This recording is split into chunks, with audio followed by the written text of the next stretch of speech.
Xo'p, hozir yetkazib berishni ko'rib chiqamiz.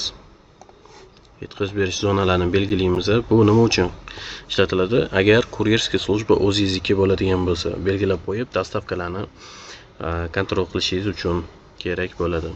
Xo'p, xaridorlar panelida ko'rishingiz mumkin. Sizdan sotib olgan mijozlar adreslari, balansi, ballari, hamma ma'lumotlari ko'rinadi.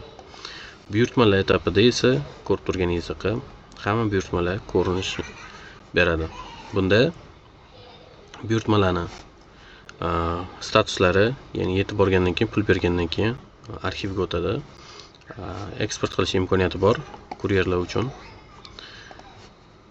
Holatini o'zgartirishga keladigan bo'lsak, yetkazilmoqda yoki bekor qilindi bo'lsa, avtomatik o'sha nimaga qaytadi? Brondan ostatkamizga qaytadi. Shu tartibda ishlanadi. Arxiv bu pul berilganlarniki hisoblanadi.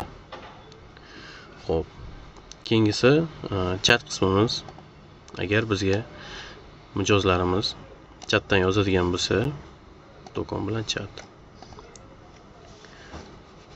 bizda ko'rinadi ma'lumotlari va javob beriladi. Xo'p, keyingi etapimiz Magic Box. Magic Box nima? Bu aksiyani davomi hisoblanadi. Bu platformani juda ham qiziq bo'lgan dasturi. Bu yerda ko'rishingiz mumkin. Aksiya ko'rinishida ishlaydi.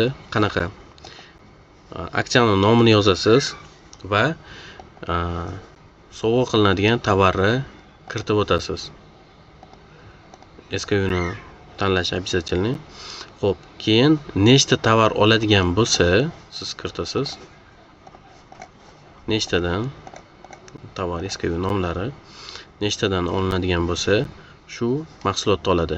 Eng qizig'i Magic Boxda nima sovg'a olinishi ko'rinmaydi. Ya'ni siz sovg'ani belgilab qo'yasiz va mijoz ayrim mana 3 ta mahsulotdan bittadan olgan holatda ishlab turgan Magic Box'imizda.